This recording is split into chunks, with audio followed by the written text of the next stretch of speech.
Hello my friends, AmyR here with Prairie Paper and Ink with a 5x7 card using one of Picket Studios' larger image sets. This is the bakery, and I did a card, I think it was like last month. I had posted on my Instagram. No, it was a couple months ago, and it was the little flower shop one.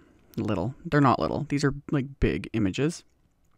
And for whatever reason, normally when I see sets that have there's a lot of coloring involved, I tend to avoid them, you know. But I looked at this set and I was like, one, it's adorable. It's adorable. I love it. And two, there is something therapeutic about just sitting and coloring an image like this. So I started off with some of Simon's Smooth White 120 pound cardstock.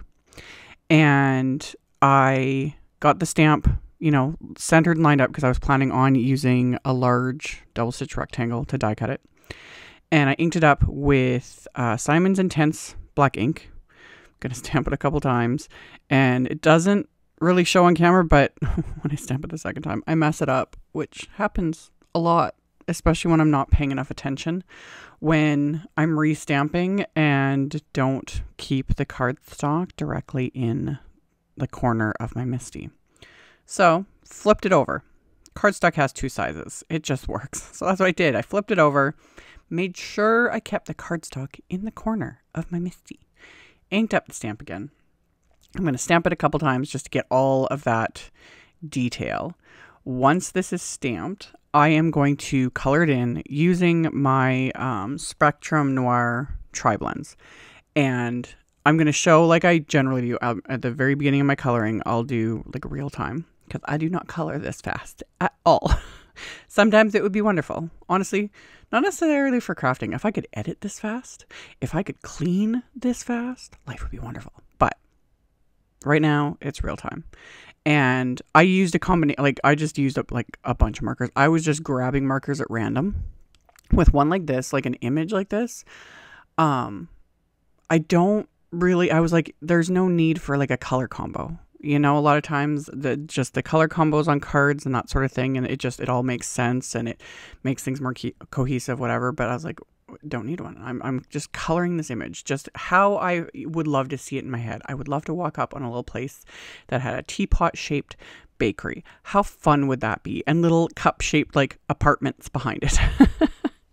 So I did my typical darkest to lightest, just using the TriBlends, and legit loved it. The thing I find that is working for me, because again, looking at images like this, they're intimidating. It's like, it's a lot of coloring. There's so much detail. Is I pick a section and I start there. So for this one, I picked the teapot. I was like, start with that. Once you get started and you fill in that one section, and then you just go on to the next. So then I was like, oh, that little bit of the awning, and then the door. Like I jump all over the place, but it's like I just pick a section at a time and I color. And as it starts coming together and, you know, the colors start filling in, everything just goes. So normally I do not share how long it takes me to color images because normally I generally I don't time myself. I find that even for me doing this as a job, I find that if I start concentrating too much on the time, you're just losing the joy of it. And why, you know? However, I happen to know because this one I was able to do in one sitting, which that's also why I don't time myself, because usually I have 15,000 interruptions. You know, the dog starts to dry heave just cause, or, you know, kids are yelling, or we got to cook dinner. You know, there's always interruptions, but this one time there wasn't. So I had the timestamp. This took about an hour, which honestly isn't bad considering the size of the image and the amount of coloring. And I enjoyed it. I'm liking these a lot. So I just kept going along, doing my little sections. I kept all the greenery the same, like little color combo. Yeah, trying not to overthink it and fantasizing about how fun it would be to have a little like buildings and stuff like this in real life. Like, I just think they're just beyond adorable. So with all my coloring, again, because people do ask, like, I am genuinely enjoying these Spectrum Noir TriBlend markers. I do prefer the brush ones, but in some of these colors, I don't have them in the brush nibs, and I was using just the bullet nib ones. There's a mix. I don't I still don't quite get the process behind the colors, like the organization of them, if that makes sense. Some overlap with the bullet nids, some don't. I'm not the one to ask, honestly, but I am enjoying them. Can you do this all with Copics? Of course. Am I ever going to use Olo markers? Eventually. I just don't know where I'm going to put them. But I'm someone who likes to try all the coloring things. Background. This is my favorite way to do like sky type backgrounds, because that is one thing I don't like. I love coloring images. I don't like coloring like a large like background, sky, whatever. That is not fun for me. So what I did instead is I took a couple really pale Copic markers. I did BG10 and BG quadruple 0, I think. I did a very light outline around the images with the BG10, and then the quadruple 0, which is just the palest of aqua blues, I did that dotting. Just slapped on tons of dots, all in different sizes. So it gives texture, it adds a bit of color, and it was 1,000 times faster than me like having to just, color in an entire like sky, because I didn't want to leave it completely white. So I did that for the background, and then took my white gel pen and added a bunch of highlights. Again, not really following any sort of rules, light source, anything. I just added highlights wherever I thought they'd look nice, little dots, little bits of texture. And when I was done, I used one of Picket Fence double stitch rectangle rift dyes, the one that I used to like make sure, everything was centered on this cardstock. And then I die cut it with that. And then I took one of the sentiments from the set, because there's several little sentiments in the set. So I took one, and I have a scrap of some dull pink cardstock, and I used my anti-static powder tool. I stamped the sentiment with clear embossing ink. I'm going to emboss it with detail white embossing powder. And then I didn't like it. I found it's hard to tell on camera, but I lost like some of the detail of the sentiment, just the way it was looking on the pink. And I probably pressed a little bit too hard when I stamped it. So I was like, no. Again, cardstock has two sides. Flipped it over, repeated the process, but this time I used my VersaFine Clair Nocturne ink. So that got all the detail of the sentiment. I didn't have to heat emboss it at this point. I just choose to do that because it's like 99% guaranteed I'm going to smear it. No fun. So I just used clear embossing powder on top of that just to prevent the smearing. Melted that, much happier. Used one of my little microfiber cloths to remove that excess anti-static powder. And then I just fussy cut this, because there isn't a coordinating die set for this stamp set, like the image and like the sentiments. Isn't really a need for one, in my opinion. So I just did a quick little fussy cut around this. Although this, you could totally use like a little rectangle wafer die, paper trimmer, turn it into a little sentiment strip. That would work too. But I just quickly trimmed that down, and it was good to go. And then for my card base, I cut down another piece of that smooth white cardstock to 10 inches by 7 inches. And I used my big old Tim Holtz rotary cutter. I am enjoying this. I've mentioned this in other videos when I've shown it. My only thing with it is it's a beast. Like, the thing is big, and I've run out of room again. It's hard to show on camera because it's big, but cut down the cardstock to 10 by 7, scored it at 5 inches. So this will be a 5 by 7 card.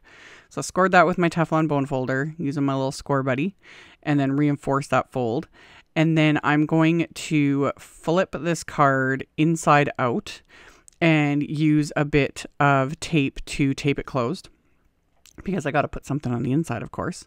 So folded it inside out, added some tape to it. I'm going to stick that in my MISTI. I'm going to realign that same image. I've cleaned it since then. So I'd already cleaned it off, so there's no ink on it. So centered that onto what will be the inside of the card. Once I was happy with that, I am going to ink this up with Simon's Seafoam ink. Just a really pale aqua ink. Kind of goes with the colors I used for the sky background. So inked it up with that. And this is another one of those stamps that images like this that have a lot of detail to them, you don't even have to color them. Like, you could do clean and simple cards, just ink it up in a color, or even a gray or even black, and just stamp it, and it looks great. So yeah, if you did want to do a bunch of little note cards, or if you have a friend who owns a bakery or a local bakery, that sort of a thing, it's like, oh, you could stamp those and create quick and easy little note card sets, ideas. Anyway, after I stamped it, I took another sentiment from the set, inked it up with that Nocturne ink, and stamped that onto the inside of the card. And then I also die cut some black cardstock with the largest of the double stitch rectangle wafer dies. And this one is 5x7, so it'll cover my whole note card. And you'll see at the end, like in the photos, the actual stitching, because it doesn't really show up on camera. But it does have like a double stitch line, which I love. I love dies with the stitching details, you know, the piercing details and the stitching details and all that, because it adds detail without any extra effort on my part. So adhered that to my card base. And then the main image panel, I'm popping up with Simon's Big Mama foam tape just to give it that little extra bit of dimension. So covered the back of this with foam tape, and that's going to cover up the oops stamping from the beginning because nobody's going to see it now. And then I don't often do this, but I put craft tacky glue on the back of the foam tape. This gives you wiggle room, you know, so you don't have to get it aligned 100% perfectly. I don't often do this. Usually I just take the risk and stick it down. But because this card is more clean and simple and I wanted to make sure to get it lined up, I did the craft tacky glue and then still managed to line it up perfectly. That's why I don't do it very often, because it's like, anyway. Got it adhered. Used some little thin foam squares for the sentiment. Could always be done here, but I had to add a little bit of bling. So I had some Pink Fresh. I'm not even sure the name of these. I have already put stuff away, but I'll have a link to these ones. I've used them in tons of videos, the little sparkle crystals. So I chose the like aqua color ones, of course, and just stick a few of those onto the card. And once I was happy with that, I'm going to adhere those into place with dabs of craft tacky glue. And once those are adhered, this card is complete. So as always, I will have links below the video. I'll link to my blog post. In my blog post, I put picture links to all of the supplies, so it's a little easier to navigate. So you can check that out below. I'll also have the supply list below the video as well. You just got to expand the description box, and all the info is there for you. I've included links to my social medias, all the things. So you can check that out below if you are interested. And as always, thank you all so very much for taking the time to watch my videos, for thumbs upping, commenting, letting those robot overlords know that you're enjoying my content. Legit, man, it helps. And if you haven't subscribed, I'd love if you did. And I will see you all very soon in the next video. Bye.